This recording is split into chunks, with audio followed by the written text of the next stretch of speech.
জয় শ্রীকৃষ্ণ, জয় শ্রী রাধা। আমার ইষ্ট দেবতাকে স্মরণ করে চলে এসেছি আজকে নতুন আরেকটি ভিডিও নিয়ে। তো ভিডিওটা যদি ভালো লাগে অবশ্যই লাইক, কমেন্ট, শেয়ার করো।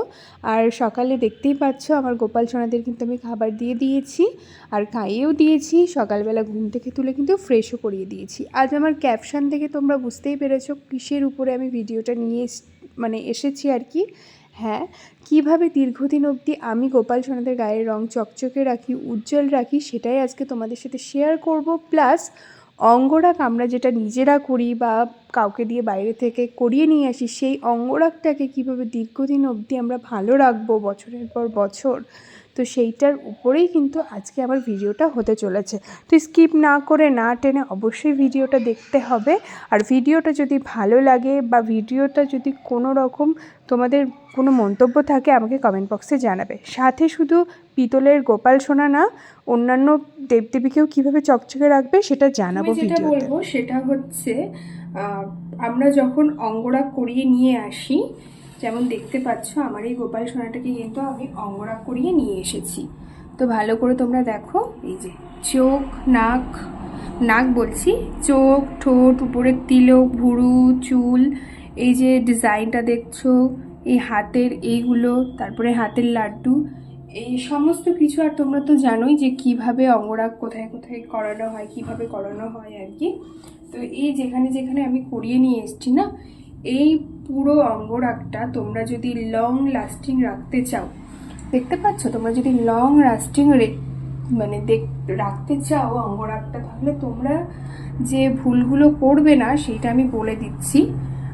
আমি এগুলো পরে জেনেছি, আমিও কিন্তু প্রথমে ভুলভাল করতাম, ঠিক আছে। তো আমি গোপাল সোনার এই জামাটা খুলে দিচ্ছি। তো তোমরা গোপাল সোনাকে যখন ফার্স্ট অঙ্গরাগ করিয়ে নিয়ে আসবে, এবার বলি, যখন আমরা প্রথম অবস্থায় গোপাল সোনা কিনে বাড়িতে নিয়ে আসি তখন কিন্তু এইরকম থাকে।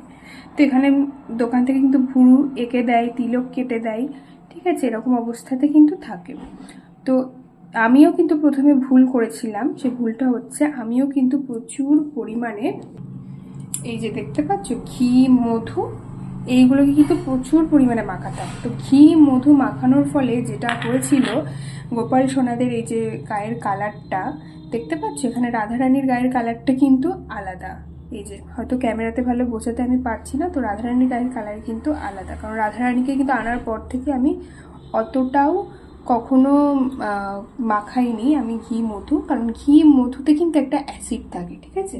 তো সেই অ্যাসিডগুলো কি করে, ঘি, মধুতে যে অ্যাসিড থাকে, সেই অ্যাসিডগুলো কিন্তু ধীরে ধীরে এই পিতলের গোপাল সোনা বলো বা পিতলের ঠাকুর দেবতা বলো, তাদের গায়ের রঙটা কিন্তু কালচেটে করে দেয়, ঠিক আছে। কালচেটে করে দেয়, একটা গ্লো ব্যাপার কি একটা উজ্জ্বল ব্যাপার যে সেগুলো কিন্তু থাকে না। এটা হচ্ছে আমার ছোট্ট গোপাল সোনা।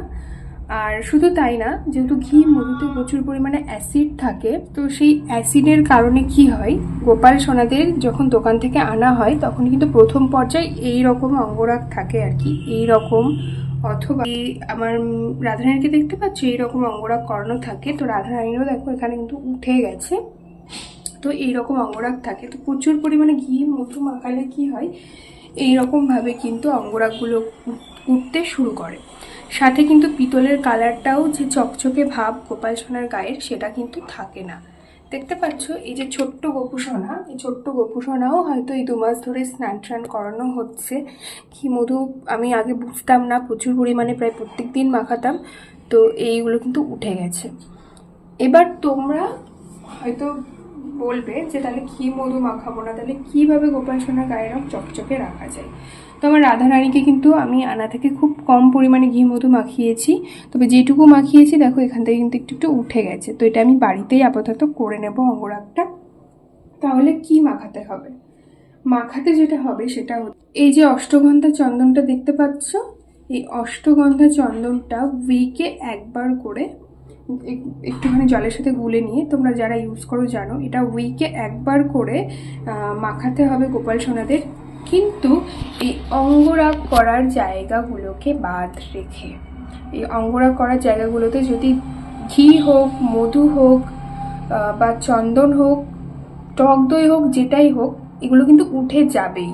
আমার এখানে এখানে লেগে গেছে, এই জন্যই কিন্তু উঠে গেছে। এবার উইকে একবার এই অষ্টগন্ধা চন্দনটা দিয়ে কিন্তু আমাদের গোপাল সোনার গায়ে ভালো করে মাখাতে হবে অঙ্গরাগের জায়গাগুলো বাদ দিয়ে। সে আমরা নিজেরা অঙ্গরাগ করাই, দোকান থেকে কিনে আনা অঙ্গরাগ থাক, বা কাউকে দিয়ে আবার নতুন করে অঙ্গরাগ করিয়ে আনা হোক, যেটাই হোক।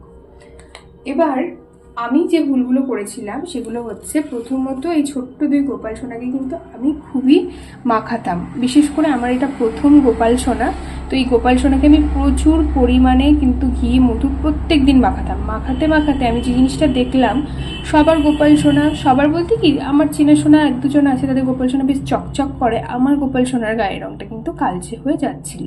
তো পরে দেখলাম না, কেউ মানে প্রতিদিন মাখালে কিন্তু গায়ের রং কালচে হবে, তো আমি ওই অষ্টগন্ধা চন্দনটা দিয়ে করি। আর যেটা হয়েছিল, আমার এই গোপাল সোনার পুরো দোকান থেকে আনার সময় যেটা ছিল আর কি অঙ্গরাগটা, সেটা কিন্তু সম্পূর্ণ উঠে গেছিল, কিচ্ছু ছিল না। এগুলো দেখছো, এই যে চোখ নাক বলছি আমি আবার, এই ভুরু, মাথার এই চুল, লিপস, ঠোঁটটা, তারপরে এই তিলক, এগুলো কিন্তু সব আমি পরে নিজে বাড়িতে করিয়েছি। তো আমার নিজের করানোটাও দীর্ঘদিন মাখানোর জন্য সেটাও উঠে যাচ্ছিল, তো পরে আমি আবার কিন্তু করিয়ে দিয়েছি অঙ্গরাগটা। তো সেটাও দেখতে পাচ্ছ কিন্তু অল্প অল্প উঠে যাচ্ছে, ঠিক আছে? তো এগুলো উঠবেই। আর মাসে একবার করে এই অঙ্গরাগের জায়গাগুলো বাদ রেখে কিন্তু টক দইটা মাখালে কিন্তু গায়ের রংটা বেশ গ্লেজ দেয়। এবার তোমরা ভাবতে পারো যে টক দইও তো অ্যাসিড থাকে, তাহলে ঘি মধু মাখানো যাবে না, টক দই কেন মাখানো যাবে? হ্যাঁ, সেমভাবেই এই অঙ্গরাগের জায়গাগুলো বাদ দিয়ে কিন্তু ঘি মধু মাখাতে হবে। আমার গোপাল সোনার হয়তো কোনোভাবে একটুখানি কি বলবো, হয়তো কিছু অসুবিধা হয়েছিল, যার কারণে কিন্তু পায়ের এখান থেকে কিন্তু একটু চোখ উঠে গেছে অঙ্গরাগটা, দেখতে পাচ্ছ? তো আমি যখন অঙ্গরাগ করিয়ে নিয়ে আসি, সেখান থেকে আমার বলা হয়েছিল যে ঘি মধু না মাখাতে। ঘি মধু ওই বছরে একবার জন্মাষ্টমীতে মাখানোই কিন্তু ঠিক আছে। আর অঙ্গরাগ দীর্ঘদিন ভালো রাখতে গেলে যেটা করতে হবে, ঘি মধু ওই বছরে একবার এই অঙ্গরাগের জায়গাগুলো বাদ রেখে মাখাতে হবে। মাসে একবার টক দই মাখাতে হবে অঙ্গরাগের জায়গাগুলো বাদ রেখে, তাহলে কিন্তু গোপাল সোনাদের যে তামার যে উজ্জ্বলতাটা, সেই উজ্জ্বলতাটা কিন্তু থাকবে। আর বেশি ঘি মধু মাখালে কিন্তু উজ্জ্বলতা একদমই থাকে না, আস্তে আস্তে কিন্তু তামাটে মানে এটা কালচে কালচে ভাব চলে আসে। আর এই অষ্টগন্ধা চন্দনটা উইকে একবার, এটা তাও অঙ্গরাগের জায়গাগুলো বাদ দিয়ে, তাহলে কিন্তু বছরের পর বছর অঙ্গরাগ যেমন তেমন থাকবে, কোনো সমস্যা হবে না। তো আশা করি আমার এই ভিডিওটা থেকে তোমরা অনেকেই উপকৃত হবে। তো আমিও প্রথমে ভুল করেছি, সেই ভুলগুলো এখন অনেকটাই শুধরে নিয়েছি, যার কারণে এখন কিন্তু আমার গোপাল সোনাদের গাও খুব উজ্জ্বল চকচক করে, আর কিন্তু সেই তামাটে কালচে ভাবটাও আর নেই। রাধে রাধে জানিয়ে আমি আমার ভিডিওটা এখানেই শেষ করছি বন্ধুরা। যদি ভিডিওটা ভালো লাগে অবশ্যই একটা লাইক, কমেন্ট, শেয়ার, আর নতুন হয়ে থাকলে অবশ্যই চ্যানেলটা সাবস্ক্রাইব করতে ভুলবে না। আর অবশ্যই কমেন্ট বক্সে জয় শ্রীকৃষ্ণ, জয় শ্রী রাধা, রাধে রাধে লিখতে ভুলো না। টাটা।